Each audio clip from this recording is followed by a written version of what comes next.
সেদিন ভোরে দেখি উঠে বৃষ্টি বাদল গেছে ছুটে, রোদ উঠেছে ঝিলমিলিয়ে বাঁশের ডালে ডালে। ছুটির দিনে কেমন সুরে পুজোর সানাই বাজায় দূরে, তিনটে শালিক ঝগড়া করে রান্নাঘরের চালে।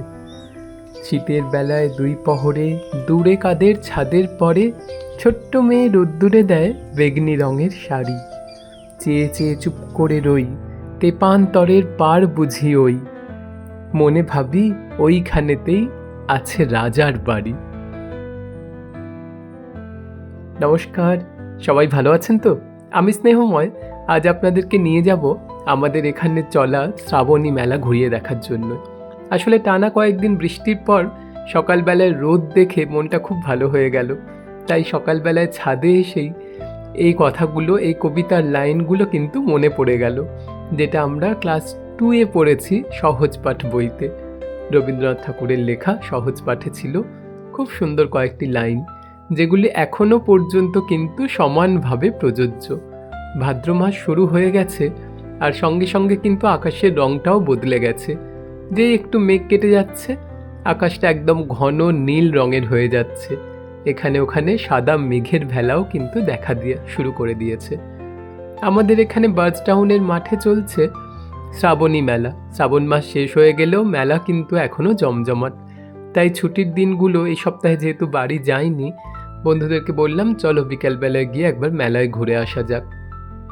আমি সবার আগে এসে পৌঁছেছি, এখনও অন্যরা এসে পৌঁছয়নি। তারা 6টায় টাইম দিয়েছে, আস্তে আস্তে হয়তো 6:30 গড়িয়ে যাবে। তাই আমি নিজে গাড়িটা রেখে ঢুকে পড়লাম যে একটা রাউন্ড আমি চক্কর দিয়ে নিই, তারপরে ওরা আসলে পরে তখন তো ঘুরতেই হবে, হই হই করতেই হবে। এখানে দেখুন কি সুন্দর সুন্দর শাড়ি রয়েছে। স্নেহা একবার ঢুকেছিল শাড়ির দাম জিজ্ঞেস করতে, দিয়ে কাউন্টারের ভদ্রমহিলাকে গিয়ে জিজ্ঞেস করলো, আপনার অন্নপূর্ণা ঢুকেছে? উনিও খুব হাসি হাসি মুখ করে বললেন হ্যাঁ। সব জায়গায় একই আলোচনা শুনে শুনে আমাদের একদম মাথা খারাপ। মেলাটি প্রধানত বাচ্চাদের জন্য এবং মহিলাদের জন্যই। এখানে যে সমস্ত জিনিসপত্র আছে তাতে সংসারের 7-17 টুকিটাকি সব কিছুই পাওয়া যাচ্ছে। আমাদের চার্চের মেলায় যেরকম মেলা বসে, এটি তারই একটি ছোট সংস্করণ। এখানের মাঠটি অনেকটা ছোট, তারপর কয়েকদিন বৃষ্টি হয়ে এমন কাদাও হয়েছে যে একদম মানুষের ভীষণ হয়রানি, কিন্তু তার মধ্যেও ভিড়ের কমতি নেই। আর এই দোকানটাকে দূর থেকে দেখতে এত সুন্দর লাগছে। সব স্টিলের জিনিস সুন্দর সুন্দর আলাদা আলাদা ট্রেতে করে সাজানো আছে, যার যেটি প্রয়োজন সে সেটি তুলে নেবে। দামও কিন্তু যে খুব আহামরি খুব বেশি তা কিন্তু নয়। সংসারে প্রয়োজনীয় টুকিটাকি জিনিস অনেক কিছু এই দোকানটিতে পাওয়া যাবে। আমি একা একাই ঘুরছিলাম, সেখানে দেখা হয়ে গেল আমাদের অফিসের অমল বাবুর সাথে। সস্ত্রীক ওনারাও ঘুরে বেড়াচ্ছিলেন। আর এই সেই কাপের দাম কিন্তু কত বাড়তেই আছে। এই ছোট কাপগুলি আমরা 5 টাকা থেকে বিক্রি হতে দেখা শুরু করেছিলাম, এখন সেগুলোই 60 টাকা ডজন, 80 টাকা, সরি ডজন নয়, হাফ ডজন, 6টির দাম 60 টাকা 80 টাকা এরকম হয়ে রয়েছে। আর রয়েছে বিভিন্ন রকমের কাঁচের বোল আর গ্লাস, এগুলোও কিন্তু খুব অ্যাট্রাকটিভ। পুরো ডিনার সেটও রয়েছে, কাঁচের আছে, মেলামাইনের আছে। আমার ঘরে তো এক ফোঁটাও কোথাও জায়গা নেই, কোথায় রাখবো তার নেই ঠিক, অথচ আমি এখনো পর্যন্ত বাসনকোসন দেখে বেড়াচ্ছি আর কিনেও বেড়াচ্ছি। খানিকটা দেরি করেই ওরা এলো, তারপরে আবার শুরু করলাম মেলার পিছন দিকটায় যেতে। দেখুন ভেলপুরির দোকান বসেছে। ভেলপুরি বলতেই আমরা যে জিনিসটা বুঝি যে সেই মুড়ি টুড়ি দিয়ে, সেটা কিন্তু নয়। আর এখানে আছে সেই মেলার আদি অকৃত্রিম জিলিপির দোকান, তার সাথে কাঠি ভাজা। এখানে স্নেহা একবার দাঁড়ালো ছোট ছোট গ্লাস কেনার জন্য, মেথি ওয়াটার ভেজাবে। আর পুটুর মা বলে দিয়েছিলেন যে একটি যদি কাঁচের বোল পাওয়া যায় সেটি কিনতে। এখানে দেখা হয়ে গেল একজন বন্ধুর সাথে, উনি মহাদির ভিডিও দেখে আমাকে চিনতে পেরেছেন। ওনার নামও কিন্তু শ্রাবণী। আমরা শ্রাবণী মেলা দেখতে এসে আরেকজন শ্রাবণীর দেখা পেলাম। এখানে রয়েছে বাচ্চাদের এন্টারটেনমেন্টের জায়গা, খুব সুন্দর সুন্দর গাড়ি, আর ওই যে লাফালাফি করার জিনিসটি। ট্রেন অবশ্য চলছে না, কারণ এই কাদা পেরিয়ে কেউ আর ট্রেনে ওঠার সাহস দেখাতে পারছে না। হয়তো 2-1 দিনের মধ্যে চালু হয়ে যাবে আবার। কাঠের পাটাতন পেতে দেওয়া হয়েছে চারপাশে, যাতে মানুষজনের অসুবিধা খুব একটা না হয়। কিন্তু হালকা হালকা বৃষ্টি হলেও মেলা প্রচুর জমে উঠেছে। বেশ ভালো লাগছে দেখতে, প্রচুর মানুষজন এসেছেন এবং চুটিয়ে কেনাকাটাও করছেন। এটা দেখে বেশ ভালো লাগছে। আমি অবশ্য খুব একটা কিছু কিনিনি, কিছুই কিনিনি খুব একটা, কেন শুধু দেখে গেলাম। এর পরের দিন আর একদিন আসবো, মেলাটা থাকবে 13ই সেপ্টেম্বর পর্যন্ত, তখন কিনবো। এই স্টিলের দোকানটিতেও অনেক প্রয়োজনীয় জিনিস রয়েছে। এখান থেকে আমার এই ছোট্ট ছোট্ট ঘটি খুব সুন্দর পছন্দ হয়েছে। আর এত সুন্দর স্টিলের হাঁড়ি আছে, এত ছোট যে একটা মুঠোয় ধরে নেওয়া যাবে এইরকম দেখতে স্টিলের হাঁড়ি, আবার তার ঢাকনাও আছে। কি সুন্দর যে দেখতে, কি আর বলবো। এখানে 100 টাকা করে ব্যাগ, সেটাও কিনতে মেয়েরা বেশ ঠেলাঠেলি মারামারি করছেন। আর এটি হচ্ছে রাধারানী কালেকশন, ইসকনের বিভিন্ন ধরনের প্রোডাক্ট এখানে রয়েছে। এখানেও আমি দেখলাম দুটি নতুন জিনিস, একটা কিনুয়া আর একটি কোনো দানা শস্য।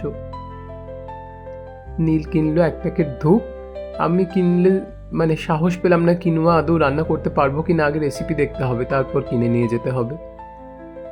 বিভিন্ন ধরনের শাড়িও কিন্তু বসেছে, প্রচুর শাড়ি, চুড়িদার, জামা, বেডশিট, বেড কভার। কেউ কোনো কিছুরই কমতি নেই। যার যেটি পছন্দ সে ঠিক পেয়ে যাবে মেলা থেকে। আর মনে হচ্ছে মেলার ভিড়ের মাঝখানে এটি যেন একটি ফুলের বাগান। খুব সুন্দর সুন্দর প্লাস্টিকের ফুল, ওই বড় বড় হলুদ সানফ্লাওয়ারগুলো আমার খুব পছন্দ হয়েছিল ঘরের এক কোণে রাখার জন্য ফুলদানিতে, কিন্তু ওর এক একটি স্টিক বলছেন 450 টাকা করে। আর এখানে দেখুন, শহরে যতই শ্রীলেদার, খাদিম, বাটা, অজন্তার শোরুম থাক, এই 100 টাকার জুতোরও কিন্তু প্রচুর ডিমান্ড। যে হারে বৃষ্টি হচ্ছে তাতেও কিন্তু সবাই এসে এই প্লাস্টিকের জুতোগুলোই কিনে নিয়ে যাচ্ছেন। বেশ ভিড় জুতোর দোকানে এবং ভালো সেলও হচ্ছে। এই বছর তো একটু অতিরিক্তই বৃষ্টি হচ্ছে। এরাও ঘুরে নিল। সুমিতের হাতে অলরেডি 2টো প্যাকেট হয়ে গিয়েছে। স্নেহাই যা টুকটাক কেনাকাটা করছে, স্টিলের ছাঁচা কিনেছে, ক্লিপ কিনেছে, ন্যাফথলিন কিনেছে। আর সেটা শুনে আমরা এত হেসেছি, বলছে আমার মা বলেছে কর্পূর কিনে নিয়ে যেতে। আমরা কর্পূর এখানে মেলায় কোথায় পাওয়া যাবে? ওই ন্যাফথলিনের প্যাকেটগুলো দেখে বলছি এই যে এগুলো কিনতে বলেছে। কি সুন্দর সুন্দর করে শাড়িগুলো সাজিয়েছে দেখুন। ছোটদের, বড়দের, ছেলেদের, মেয়েদের প্রত্যেকের জিনিস রয়েছে, যার যেটি পছন্দ। এটি হচ্ছে ছেলেদের দোকান। এখানে জামা, প্যান্ট, জিন্স, বারমুডা, পাজামা সব কিছু রয়েছে এবং অত্যন্ত কম দামে। এই দাদা খুব সুন্দর সুর করে করে সবাইকে ডাকছেন যে সস্তায় ভালো জিনিস নিয়ে যাওয়ার জন্য। আমার কিন্তু সবথেকে পছন্দ হয়েছে এই স্টলটি। দূর থেকে আমি দেখে ভেবেছিলাম যে এগুলি হয়তো লুঙ্গি ঝুলছে, কিন্তু কাছে গিয়ে দেখলাম যে না, এগুলো হচ্ছে হ্যান্ডলুমের তৈরি করা বেডশিট। এত সুন্দর সুন্দর কালার আর একদম পিওর কটনের। এটা পাতলে দেখতেও সুন্দর লাগবে, যদিও কাঁচাটা একটু কষ্টের হবে, কিন্তু শুয়েও খুব আরাম, ইউজ করে খুব আরাম। আর এটি একটি বেডশিটেরই দোকান। এখানে একটু সস্তা, 350 টাকা করে ডাবল বেডশিট পাওয়া যাচ্ছে। মেটেরিয়ালসটা অবশ্য পিওর, হয়তো কটন হবে না, কিন্তু দেখতে খুব সুন্দর। মেলাটা কিন্তু পিছন দিকে বেশ বড়। আমি প্রথমটায় একটা গলি হেঁটে চলে এসেছিলাম, তখন ভেবেছিলাম যে খুব ছোট মেলা, কিন্তু দেখলাম না, বেশ বড়ই মেলাটা। অনেকটাই মাঠ জুড়ে বসেছে এবং ঘুরে ঘুরে দেখতেও বেশ সময় লাগছে। ভালোই কাটলো একটা সন্ধে। কত রকমের গয়না। স্নেহা তো যেখানে যাচ্ছে এমন বার্গেনিং করছে, দেখে আমরা লজ্জায় পালিয়ে যাচ্ছি। 10 টাকার জিনিসও বলছে কমাতে, এবং কমও কিন্তু করছে। যে জিনিসটা 6টার দাম 60 টাকা হয়, তার জায়গায় 6টা 50 টাকা দিয়ে সুন্দর কিনেও নিচ্ছে।